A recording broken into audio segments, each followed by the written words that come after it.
Saludos. Eh, Les saludo con esta mm, portada de las memorias de don Sebastián Aro de Tejada, que fueron publicadas en 1890 por la Tipografía del Mundo, y aquí también aparece el sello de la Imprenta Popular en México.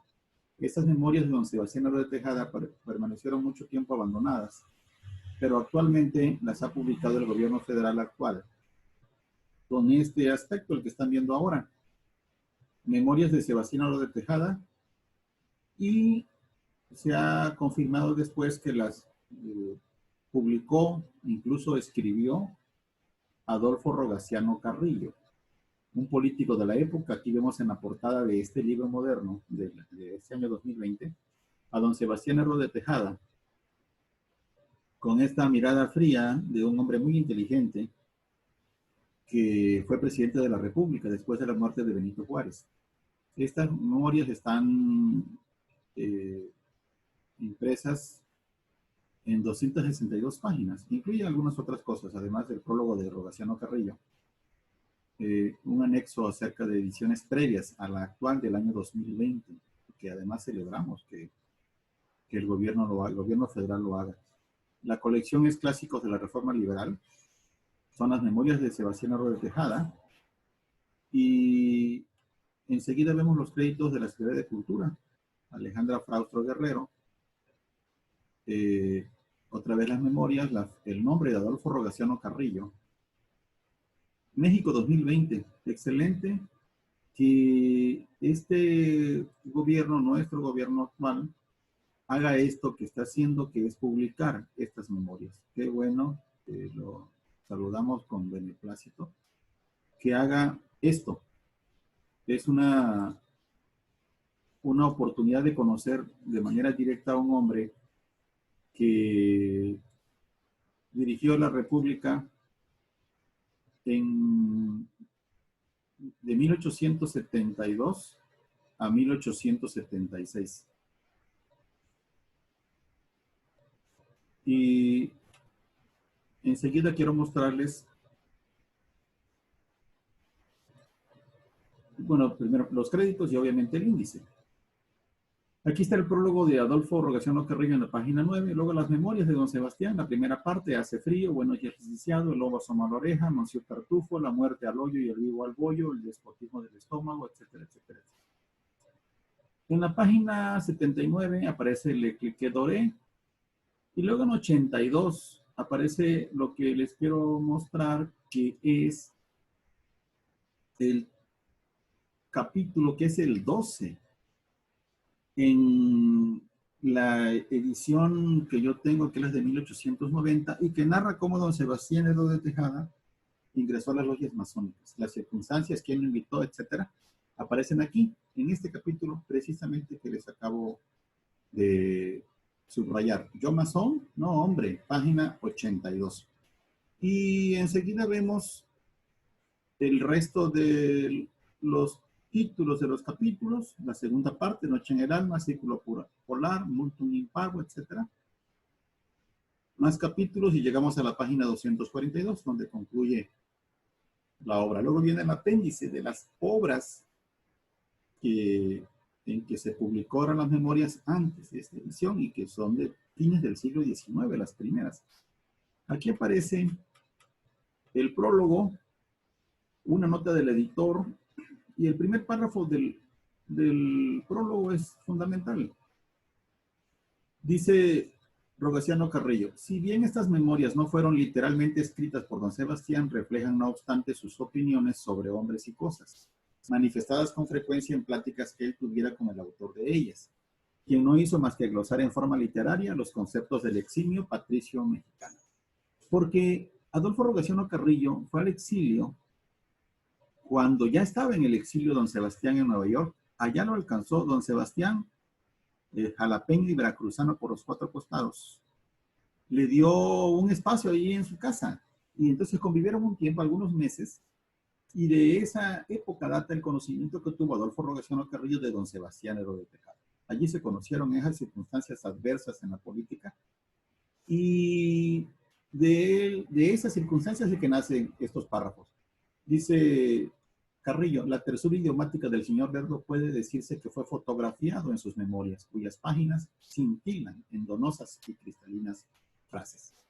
Aquí quiero llevarles a la página que nos importa, la que comentaba de la masonería. Un subtítulo del prólogo, largo prólogo, son más de 30 páginas. El eremita de Lenox House, que era el domicilio de Lerdo en Nueva York. En el exilio, mientras aquí se daba la gran vida como triunfador, Porfirio Díaz, masón del rito escocés antiguo y aceptado. Entonces, quiero llevarles a esa página que es la 82 para leer algunos párrafitos y luego dejarles como inquietud a quien quiera la lectura completa de las memorias que son imperdibles para saber qué fue lo que ocurrió con don Sebastián y qué era lo que pensaba él respecto de la política de entonces y qué pensaba de la masonería, cómo ingresó y por qué se retiró. Ese es el capítulo 12, el que tenemos aquí a la vista. Yo masón, no hombre. Dice don Sebastián, en palabras de Carrillo, en México se abusa de todo, se abusa de la libertad, se abusa de la religión, se abusa de la patria. No podemos ser libres sin la violencia, religiosos sin el fanatismo, patriotas sin la fanfarronada.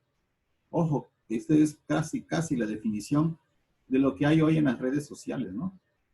En donde prácticamente es imposible debatir algo si no caiga primero una mentada de madre porque el enfrente no está de acuerdo. Y esto es vigente en este parrafito de don Sebastián. Sigue diciendo don Sebastián, en mis mocedades vi nacer los dos partidos que bajo la forma de logias llamaron Seyorquino y Escocés. La mayor parte de mis condiscípulos se afiliaron en el uno o en el otro. Solamente yo permanecí neutral, declinando la honra del neofitismo. El neofitismo es pues la condición de neófito. Dice aquí, púseme a estudiar el origen de las sociedades secretas, su desarrollo en diversos pueblos, los estatutos de sus distintas ramificaciones, su azarosa vida a través de los siglos, llegando a esta conclusión esencialmente volteriana. En la humanidad, la mayor parte de los hombres son el yunque, o sea, los golpeados, y la minoría el martillo, que golpea.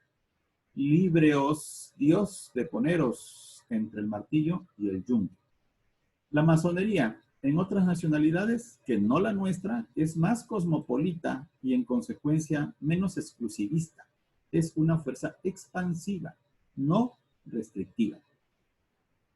Lerdo era abogado, dice aquí, he sido constitucionalista y como la constitución es un código de libertad, se aviene mal mis ideas con otras doctrinas que puedan restringirla. Aquí ya empieza a dirigir la crítica a la masonería, que la considera él restrictiva, a la masonería mexicana. La masonería es una forma de despotismo, tanto más peligrosa cuanto más fraternal es en apariencia. Sí, despotismo de la idea, despotismo del individuo. Si quieren ustedes iniciarse en los ritos de la masonería, necesitan creer o fingir la creencia en un Dios. ¿Cómo? Partiendo de la base teológica se pretende llegar hasta la emancipación del espíritu.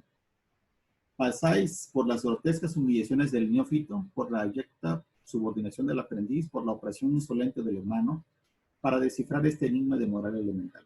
La justicia y el amor son los dos verbos que rigen la humanidad.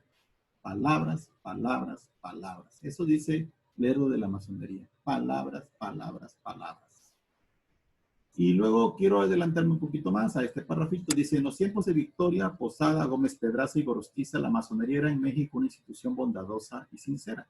Degeneró después en camarillas demagógicas hasta transformarse en el presente por una serie de evoluciones en sociedades de caballeros de industria, sin más ideal que el del presupuesto. El ideal es el del presupuesto, es decir, de los cargos de gobierno, en el presupuesto federal o estatal, según fuese. Y entonces también ve aquí Lerdo a la masonería como formada por caballeros de industria. Cuando vemos aquí caballeros de industria, no quiere mencionar el autor por industria a una empresa o a alguien que hace ahí una fábrica, etcétera. No, no, no. Industria aquí significa maña, trampa. Caballero de industria es alguien que es tramposo, que comete el fraude con tal de conseguir un propósito, ¿no? Que son una especie como de los que conocemos en México como paqueros, que te sorprenden con labia para lograr algún objetivo económico. Esos son los caballeros de industria. No es, la frase no es nueva, no la tiene Lerdo como una cuestión original. Lerdo, que era un hombre muy culto, pues seguramente habrá recordado que esta frase de caballeros de industria aparece incluso en Cervantes, en el Quijote, donde se menciona algún que otro caballero de industria. En cierto momento en el Quijote, cuando se descubre cierta trampa en alguna escena de un cierto capítulo, alguien grita, industria, industria. Cuando dice esto, ese personaje, industria, industria, en el Quijote está diciendo magia, magia o un equivalente. Entonces, esto es lo que significa para Lerdo la masonería. Sociedades de caballeros de industria, sociedades de caballeros de mañas que se agrupan en la masonería con cierto fin que a Lerdo nunca le quedaron muy claros. Y vamos ahora al contexto de Lerdo. Dice, después de haber estudiado en Puebla la ciencia de la abogacía, teóricamente pasé a México a estudiar en la práctica. Se ubicó en una casa de la calle del Seminario para estar cerca de San Ildefonso, ahí a dos par de cuadras del Palacio Nacional. Mi cuarto de estudiante caía para un patio sombrío.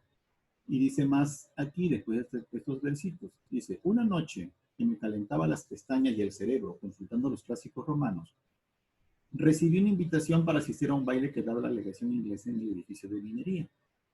Dice más acá, cuando más absorto contemplaba los contornos femeninos pirueteando en el salón, el hombre fue soltero siempre. Bueno, pero aquí contemplaba los contornos femeninos pirueteando en el salón. Sentí una mano misteriosa que me tiraba de la cola de mi frac. Volví la cara y me hallé frente a frente con un hombre extraordinariamente feo. La inmensa nariz granulosa y culotada caía como un ojo de pavo sobre una boca cortada a cuchillo. Le preguntan, ¿es usted liberal, señor Lerdo? Contesta, sí, hombre, liberal, per omnia secula, etcétera, ¿no? En latín. Lo que pasó después no se borra de mi memoria. El joven aparecido no era otro que Francisco de Paula Gochicoa. Francisco de Paula Gochicoa, lo busqué para el apartado de Lerdo en mis libros, y Francisco de Paula Gochicoa fue un militante del Rito Nacional Mexicano. Y en algún catálogo de estos años, ya del siglo XXI, aparece el hombre como expulsado. Pero en ese momento era un líder que andaba buscando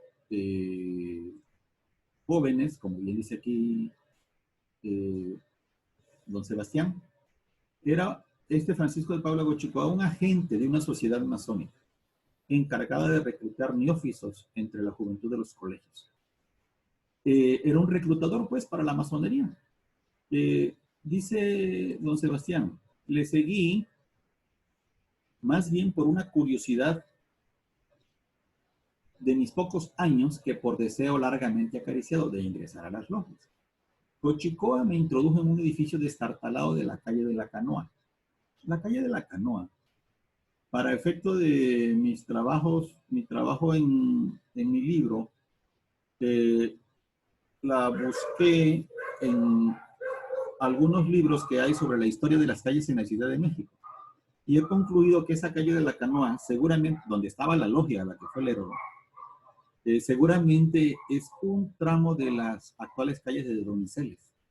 Tengo mis razones para pensar eso, y en mi libro aparece la explicación acerca de por qué esa es mi conclusión. Pero aquí lo que importa es seguir a Lerdo en su ceremonia masónica iniciática. Entonces lo llevó Gochicoa, entraron a la logia y dice una voz tenebrosa como salida de la concha de un apuntador que pronunció estas palabras. Tu nombre profano, Sebastián Lerdo de Tejada. ¿Crees en un ser supremo? Creo. ¿Amas a los hombres? No, señor. Amo a las mujeres. Murmullos de indignación.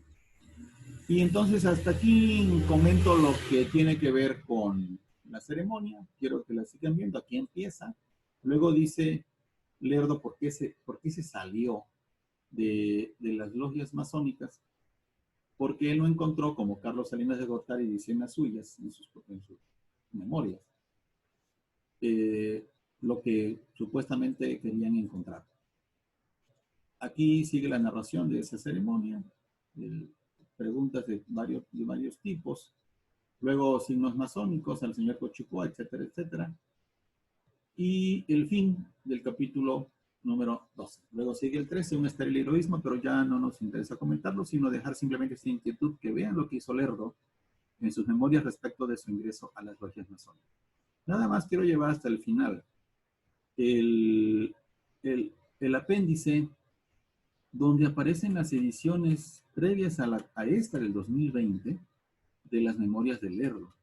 Aquí están en el apéndice y quiero encontrar la lista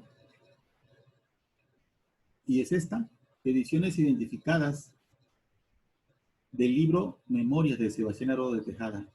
La mía es esta, mi ejemplar es este. De 1890, Laredo, Texas, tipografía de El Mundo. Esa es la que tengo en mi poder. Pero hay otras donde podemos ver la de 1895, de Brownsville, la de 1898 en Brownsville, la de 1905 en San Diego, California, la de la imprenta popular que está basada en la de 1890. Sin fecha, no tiene fecha. La de 1910-12 en Brownsville, la de 1911 en México, editorial del Partido Liberal Rojo, la de 1911 en San Antonio, Texas, y vean cómo priva la publicación de estas memorias en el extranjero, pues el hombre era un maldito políticamente en el contexto en el que le tocó su exilio, ¿no? Y luego con posterioridad a su muerte. Luego esta de 1980, Memorias inéditas del gobierno del estado de Tabasco con prólogo de Pepe Bulnes, de José Bulnes. Bueno, hasta aquí mis comentarios respecto de estas memorias. Voy a dejar un enlace para quien quiera leerlas, la pueda descargar. Es un libro público, lo descargué de un lugar público, de manera que está libre de derechos, se supone. Y ojalá se interesen por leerlas para saber qué pasó con don Sebastián y su relación con las logias masónicas en el siglo XIX, cuando era un joven estudiante de Derecho que estaba practicando la abogacía en la Ciudad de México, mucho antes de que fuese el Lerdo que todos conocemos, el presidente de la República, después de la muerte de Juárez. Hasta pronto.